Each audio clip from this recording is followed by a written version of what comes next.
Okay, so I have some big news for us.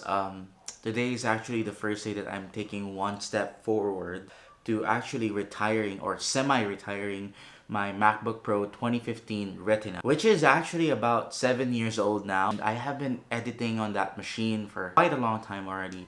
I was trying to edit some of the 4K videos that I've been shooting for work also. Just yesterday, I couldn't scrub anymore simply because I think the computer is just bound to retire eventually. So I'm going to be picking up a new M1 Mac Mini. I just opted for like the budget upgrade for now. I still plan to also upgrade my 9-year-old PC right now, which I use for architecture work, for architecture rendering, and for all of the other video editing stuff. So I primarily plan to use the M1 Mac Mini for me to work on videos like this. And actually, I'm about to go in a bit. I just have a few calls for the business. But I'm personally excited to do this semi-retirement upgrade for my 7-year-old laptop that I really love so much. It's quite an emotional kind of like journey for me. So this kind of upgrade I feel would be very useful as an investment for me, as I still do some projects right now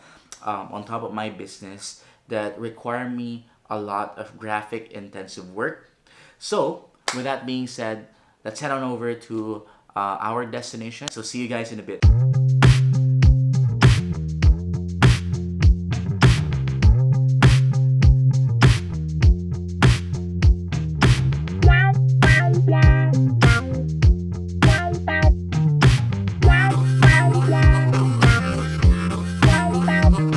So we just got the Mac Mini. It's in here. Just stopped by Run It Decks because we love drinking here. Like, I mean, And we there's love no the alcohol. cards too. We love the cards too. That's right. But we just got the Mac Mini. It's over here. We went to Beyond the Box and we actually got a pretty good deal for it. They have very limited stocks when it comes to the unit itself. We got the 512 gig one. Unfortunately, there's no more 16 gig, but I feel like 8 gig can actually do the job. In a little bit, we're gonna head home, we're gonna check it out and see if we can edit all of this video footage that we took today using the new M1 Mac Mini after we install all of the Adobe stuff. I hope that the Mac Mini can actually do good Premiere Pro editing, and I hope that the scrubbing is much better.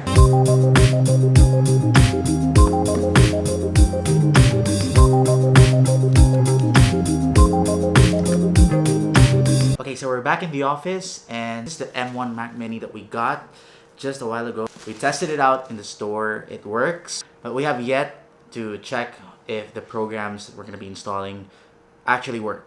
Yeah, we have to be able to do it fast so that we can edit this video also. But I'm excited for the effects, excited to experience how fast the chip really is, because I think I'm 2 years behind already. I'm gonna check it out, do some calls, grab some dinner, and then install everything later. So it's all set up now. It's here on my desk, and my initial reaction when I tried it out with Premiere Pro is that it's actually pretty fast. When you're scrubbing on the timeline and you're just generally checking for some playbacks, there's absolutely no delay. I think it's also because the computer is still empty. That's why I actually opted to get the 512 gig one, so that at least the SSD has some more headroom when it comes to storage and scratch disks. I would say that the M1 Mac Mini is actually a machine that delivers the good performance for any video editor or any graphic editor or graphic designer, multimedia designer of some sort. I would say it's a very good budget machine for anyone who's actually interested in a small form factor workhorse that can do a lot of things. A couple of things I want to discuss about when it comes to the M1 Mac Mini, the pros and the cons. Of course, for me, the pros would be that it's actually pretty fast for its price. It's a good computer, a good investment if you're on a budget. And if you are a creative professional like me and you want to invest on a good machine for you to be able to do the tasks that you need, I think that this is actually a good workhorse for you to start somewhere, right? So if you're also someone who's upgrading from 2015 older MacBook models, or even 2018 MacBook models, or any kind of Intel MacBook or Intel Mac models, I think that the leap to M1 is actually worth it. simply because the silicon chip of Apple delivers the fastest GPU and CPU performance. I think that being able to upgrade from an Intel-based Mac to an M1 Mac is actually something that you want to look forward to. And I can't believe that I waited 2 years to actually do this leap. But it's also because I was really into just studying first, and at that time back in 2020 I wasn't so sure if Adobe softwares would actually work in the M1 silicon chip. But right now, 2022, Adobe has finally been able to adapt to the native silicon chip, so their software works smooth without any Rosetta 2 translation anymore.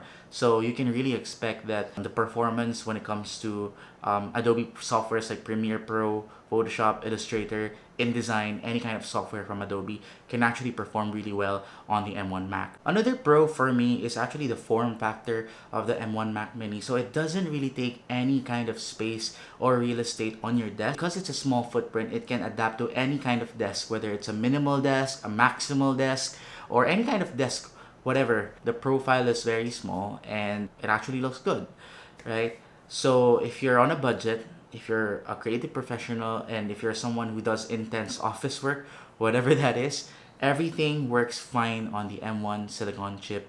And for here in the Philippines, if you are the type of person who really want to upgrade whatever old machinery you have into something much faster, more substantial, I would highly recommend the M1 Mac Mini as a good start.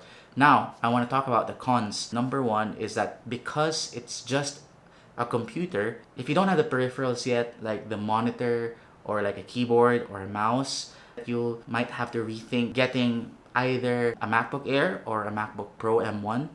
But for me, I already have the peripherals ready. I have my keyboard, my mouse, and my monitor ready. So if you're the type of person who's more into laptops and you really want to invest on a portable device, then the M1 Mac Mini, it's not really for you.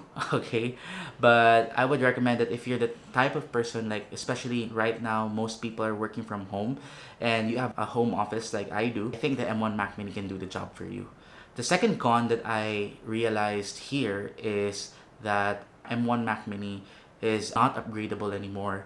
Meaning to say that whatever specs you got it, like let's say for me, the memory is 8 gig, 512 SSD, you can't really upgrade from there anymore.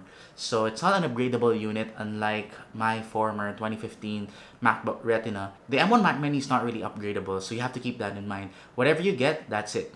Okay, so no more upgrading or no more enhancing of the computer. I want to address one last question, and that question would be, who is this machine for? I would say that this machine is for people who are on a budget but want an efficient workhorse for them to do intensive tasks for graphics and other creative things. So if you're a creative professional on a budget and you want to upgrade your machinery, the M1 Mac Mini is a good start. I would say that this is also good for students who are also on a budget and they want to invest on a personal computer. If you want something that's more fixed to your desk. Lastly, I would recommend this to people who are coming from 2015, 2016, 2017, 2018, up to 2019 models of computers. So if you have been looking for an upgrade for yourself so that you can do work more efficiently, then the M1 Mac Mini is actually a good computer for you to upgrade on. For the price point of less than $1,000 or less than 50,000 pesos here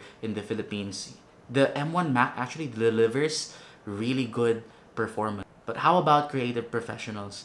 Is this machine good for people who actually do primary creative work such as video editing and anything multimedia? I would say that it will really depend on your requirements.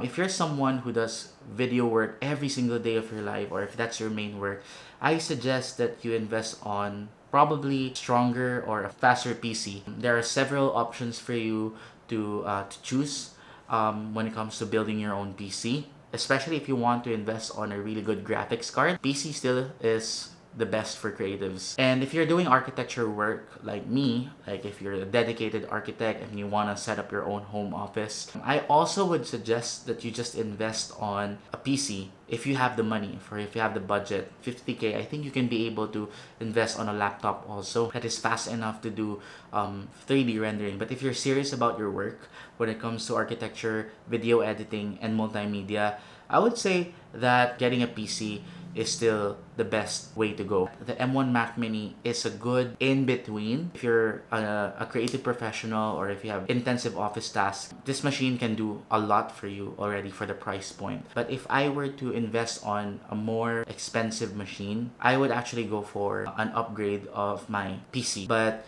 don't get me wrong, I am so happy about this purchase. I am so happy that I'm able to finally invest after 2 years of waiting on an M1 Mac Mini. With that being said, this is actually my 2015 MacBook Pro Retina. This is a 15-inch machine.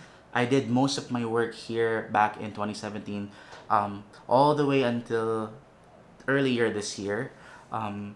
I still am going to use this for like general office work, and this is still my portable computer. I did most of my work here, especially when it comes to creatives and my business, and this actually has a good place in my heart. I'm not gonna let go of this machine. I'm still going to use this until it actually runs out of strength and power. This is a good budget upgrade. I would highly recommend this to people who really want to upgrade and they don't have that much budget yet for a full upgrade.